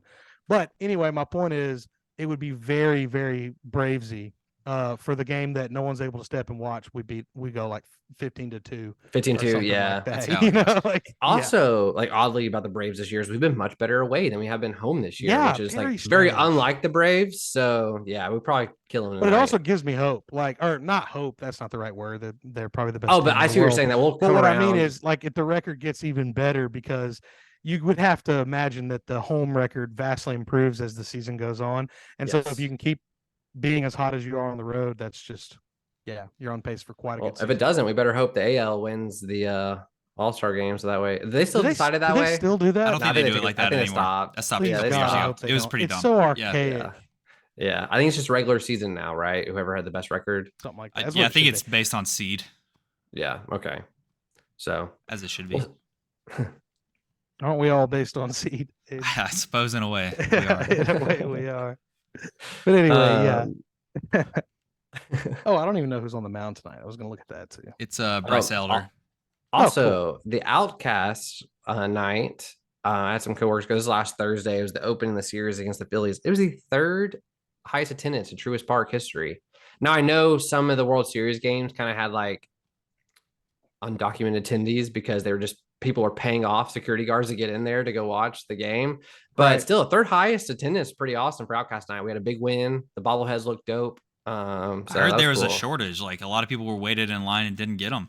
There's only 15,000 bobbleheads. Wow. And 42,000 people went. And then That's also, crazy. I had a couple coworkers go and they said they saw people with like 6 bobbleheads. So they think people were cheating the system. Like once you got in with your ticket, you could get back from the bobblehead line over and up. So people were doing that. Man. Seems like you would have something to guard against that if you're the Braves. Yeah, definitely should. Pretty messed up. A bit of a deviation here, but still Bravesy. I hadn't seen, and I don't think we've talked about yet. They called up AJ Smith-Shawyer. They did, I believe. Is he pitching tonight? No, you said Bryce Elder. Okay. Yeah, it's Bryce Elder. But what I was going to ask is to the majors.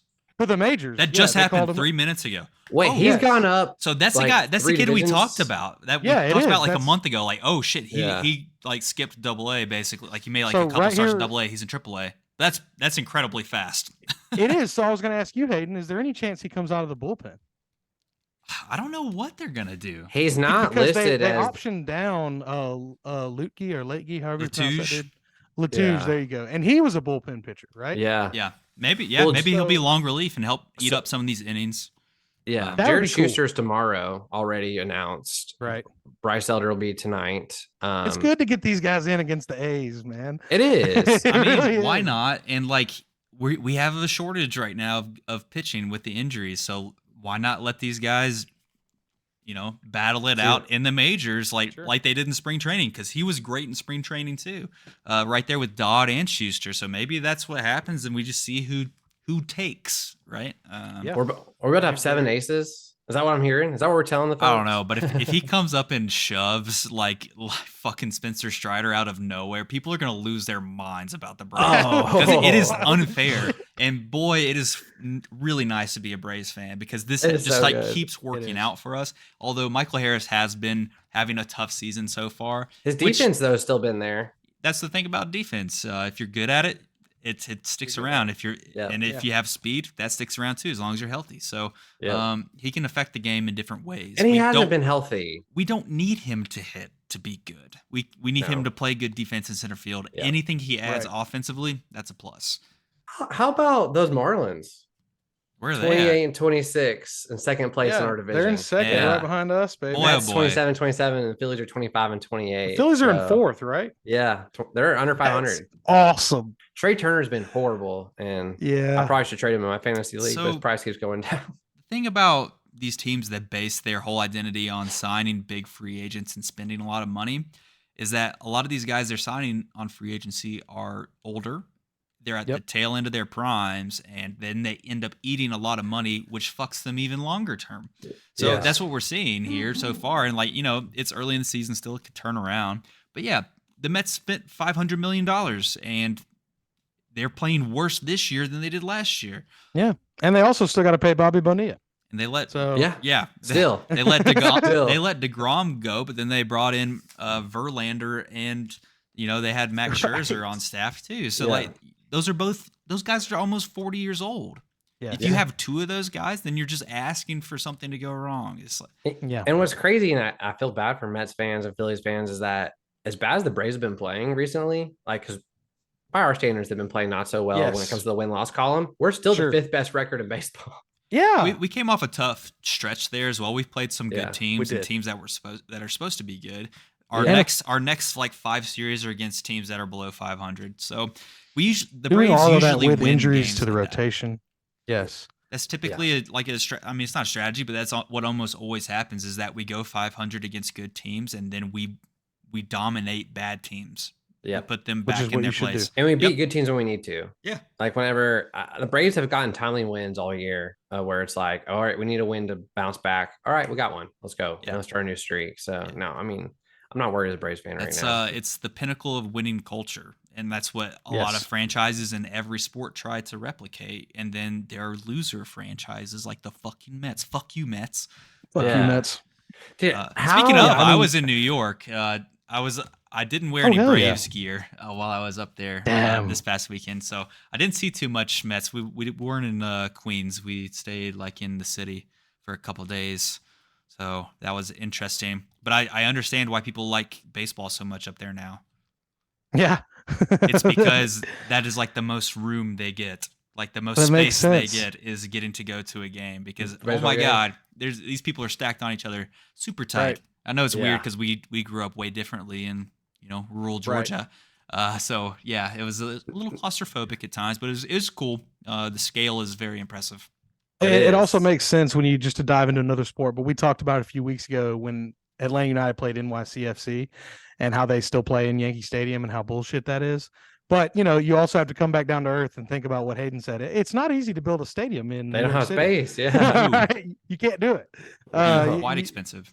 Yes, exactly. So, but anyway, yeah, no, that is like you said, just such a different way to have grown up. Yeah. But anyway, so yeah, I'm excited to see if old Smith Shaver it's Shaver, right? Yes, Shaver. AJ Smith. Shaver. Smith Shaver, yeah, and it's straight out of Mississippi, I believe. Yes, fuck yeah. That's his initials. Yeah, I don't know. I'm looking at it. Yeah, that's phenomenal. Ass, hell yeah.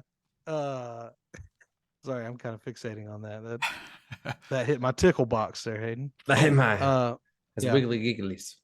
Yes, but anyway, I'm excited to see if he does get a little action out of the pen tonight or something like that. So next week we'll be talking about how we have 5 aces. So yeah. That would be lovely. Hey, were you one last thing before we end here? Have you been surprised that Strider continued his success this year, or did you think after last year like that's going to be sustainable? I'm not surprised. He set the strikeout record, the fastest to get to 100 strikeouts in a year. To 100, yeah. Beat DeGrom by 2/3 of an inning. Mm-hmm. I mean, it's pretty dope. Records these days are pretty incremental, being able to get past them, which the sport's been going on a long time, and they play a lot of games. So like the record he set last year was equally as impressive. Like I forget what exactly it was, but like he beat Randy Johnson. It was the fastest to 200, I think, wasn't it? I think so. Yeah, maybe that's the case. Or at least amount of innings to reach 200 strikeouts. Yeah, that's something. I think it was like. Yeah. It was like the person before him that got the closest to the Johnson record was, I think, Chris Sale when his first season with the Sox or something like that. So somebody. So those, those aren't fluky things. Like people don't come up and have that direct success as like sometimes you see like a flare. Like you saw it when Austin Riley came up his first time before he got sent back down, then back up for good. Yeah. And then we saw it last year with Michael Harris as well, but Vaughn Grissom. People start getting Vaughn Grissom, exactly. That happens a lot in baseball because you don't have as much film, you don't have as much knowledge and information about these players, so you don't know what their strengths and weaknesses are. Pitchers, on the other hand, is a little bit different. If you've got it, you've got it. That's why you see these guys rise through the ranks so quickly, which is really exciting about Ass coming up. But like if you've got it, you've got it sometimes. And so like his shit just plays. He throws differently than other pitchers. He's got a different build. He throws really hard and he's got a good movement, and that plays no matter what.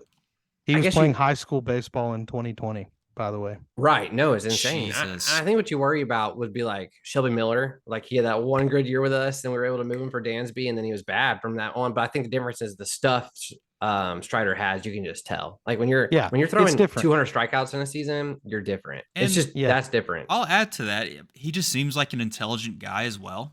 He does. I mean, that can honestly play against you sometimes. I would say just from overthinking things. But I think the way he's an older soul too. Being under the wing of Max Fried expedites the process as well. Charlie Morton, because they're really smart guys and they dig into the information. Like they have so much detail on every single pitch that they throw in practice. So being able to pick up on that immediately with Max Fried and like pick his brain, or Charlie Morton, that information and maturity that he's been able to show is direct result of that. Yeah. I'm glad you brought that part of it up too. I think that's a lot of people, or that's something that a lot of people, myself included for a long time, didn't really understand or know about baseball. As far as like football, it's very well known. It's very public knowledge how much time these guys have to study other teams, right? Mm-hmm. That's very known about football. It's like active chess. Exactly. But I don't think baseball gets, and unfairly so, I don't think it gets painted in the same light, although it is. I mean, these guys know exactly what pitcher's throwing what pitch, like, or likes to throw this to this type of hitter in this situation. And same thing for the pitchers. They know what guys are looking for.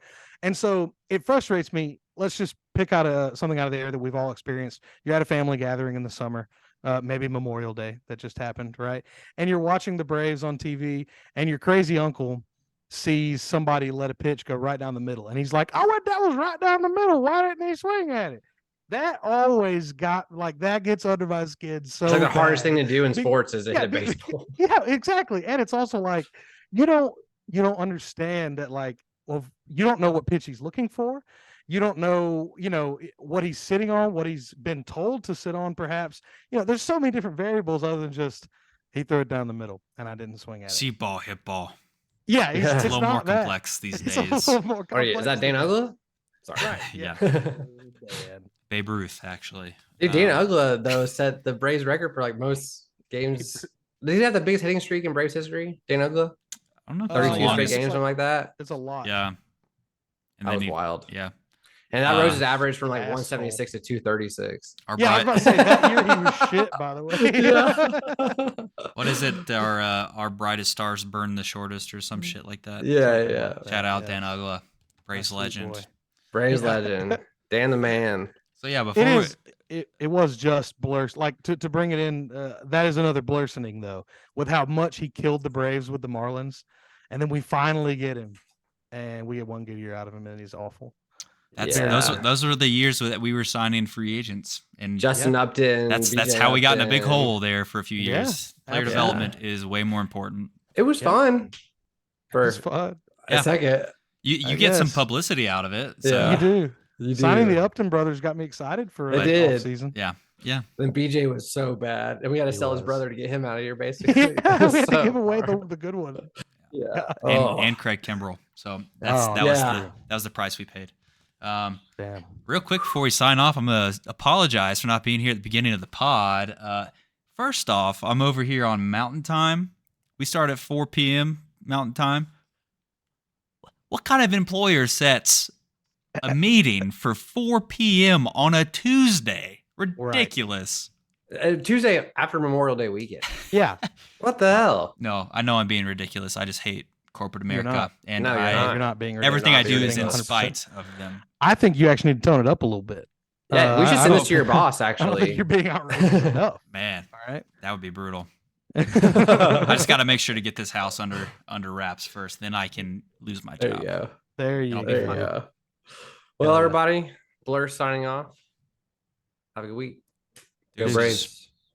Before you go, if you enjoyed our episode, please subscribe, leave us a 5-star review, and share with your friends. If you'd like to see these mugs, all of our video podcasts are now available on YouTube, where you can like, comment, and subscribe. For more content, follow at Blursed Sports on Instagram, TikTok, and Twitter. You can also follow us individually at Blursed Blake, at Blursed Hayden, and at @A_Kais. If you're interested in chatting with us directly, join our new Discord community by typing discord.io/BlursedSports into your browser. As always, a huge shout out to our music man, Oh No, for keeping the vibe right and laying down straight slappers every week. You can find his information in the show notes. Thanks again so much for listening, and see you next week.